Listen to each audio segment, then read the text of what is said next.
Hello everyone, मैं सुनील मेहरा फिर आपके सामने एक नए टॉपिक के साथ।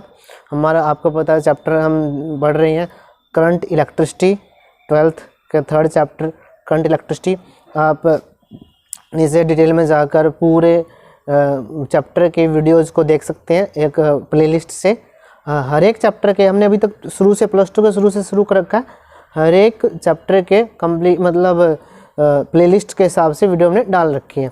तो इस वीडियो में हमारा जो टॉपिक है वो है heating effect of current. Current का हीटिंग इफ़ेक्ट, जूल्स लॉ भी बोलते हैं इसको, क्योंकि जूल के द्वारा गिवन है। इस वजह से 1941 में जूल ने इसको ड्राइव किया है, दिया गया है कि भाई जब किसी कंडक्टर से करंट फ्लो करती है तो वहाँ पर जो हीट प्रोड्यूस होती है वो हीट कितनी प्रोड्यूस होती है और क्यों प्रोड्यूस होती है। तो इसका नाम क्या दिया गया, हीटिंग इफ़ेक्ट ऑफ करंट। तो जैसे यहाँ इसमें क्या बताया गया कि जो हीट प्रोड्यूस होती है वो I² RT के इक्वल होती है। मान लीजिए कोई कंडक्टर है जिसका resistance R, I current flow कर रही है T टाइम के लिए, तो वहाँ पर जो हीट प्रोड्यूस होगी वो एच, उन्होंने पहले मतलब क्या बताया कि is directly proportional to I², H is directly proportional to R, H is directly proportional to T, तीनों के मिलाकर H is directly proportional to I² RT। और जहाँ पे कांस्टेंट होगा वो यहाँ पे कांस्टेंट रख दिया हम लोगों ने K, H is equal to K I² RT। जो ये कांस्टेंट है इसकी वैल्यू 1 है, तो H is equal to I² RT के इक्वल हो गया।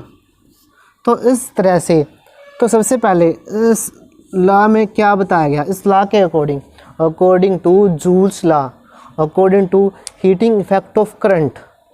इसके दो नाम है, एक और नाम है जूल्स हीटिंग इफेक्ट भी बोलते हैं इसको। तो इसके according to Joule's law, the heat produced in a conductor is directly proportional to the square of current flowing through the conductor.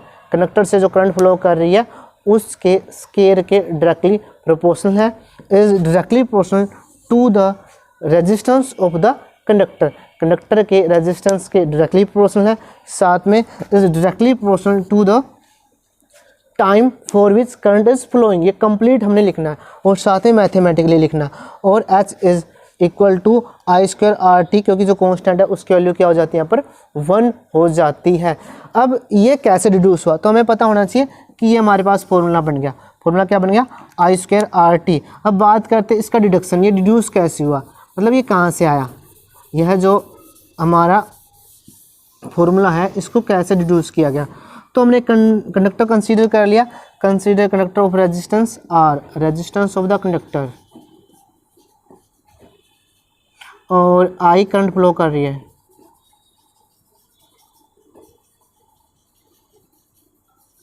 For time t, ये जो टाइम t के लिए फ्लो कर रही है।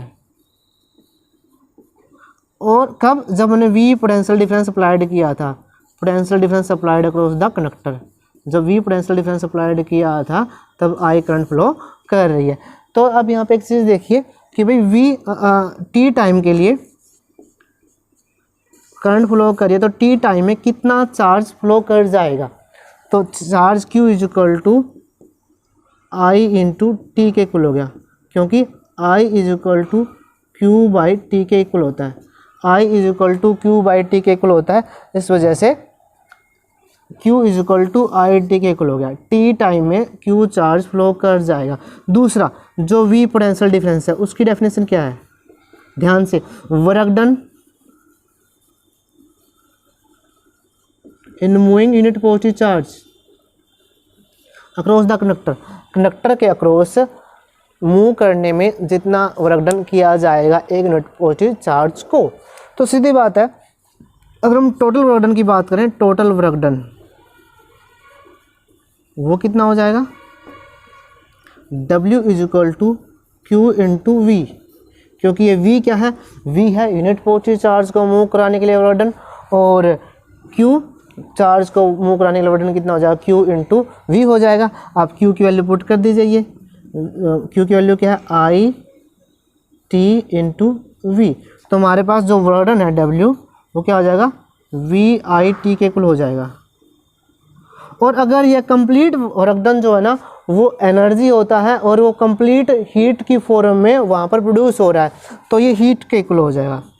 और हमें पता है VIT, और अगर V की बात करें V is equal to IR according to Ohm's law, तो यहाँ पे पुट करेंगे I into R into I into T, तो क्या हो जाएगा हमारे पास I स्क्वायर RT। तो ये फॉर्मूला हमारे पास ड्राइव हो गया इस तरह से, और ये भी एक फॉर्मूला है। और इस हिसाब से अगर आप यहाँ पर दोबारा से I की जगह पर V/R रखते हैं, I की जगह पर V डिवाइड बाई R रख देते हैं, या फिर तो यही फॉर्मूला ड्राइव हो जाएगा। इसके साथ साथ हम यहाँ पर मान लीजिए IR की जगह पर क्या रख दें, I देखिए हमारे पास क्या है IR इंटू, इस जगह पर हमने क्या रख दिया V square upon R square, I की जगह पर क्या रख दिया V/R रख दिया, V/R रखें इस फॉर्मूले, तो क्या हो गया V square R square into R into T, तो ये R से R कट गया, जो हमारे पास V square R into T के ये 3 फॉर्मूले हमारे पास होंगे, एक ये और एक ये और एक ये। 3 किसके लिए, heat produced in a conductor of resistance R following current I for time T।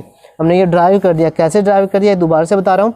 R resistance, I current, V potential difference. V potential difference क्या होता है, पोटेंशियल डिफरेंस होता है यूनिट पॉजिटिव चार्ज को मूव कराने के लिए वर्क डन। अगर वो पूरा वर्क डन हीट में कन्वर्ट हो रहा है तो H is equal to VIT, V की जगह पर IR रखें तो I स्क्वायर RT, और फिर हम दोबारा से I की जगह पर V/R रखते हैं तो क्या हो जाता है V स्क्वायर अपॉन R हो जाता है।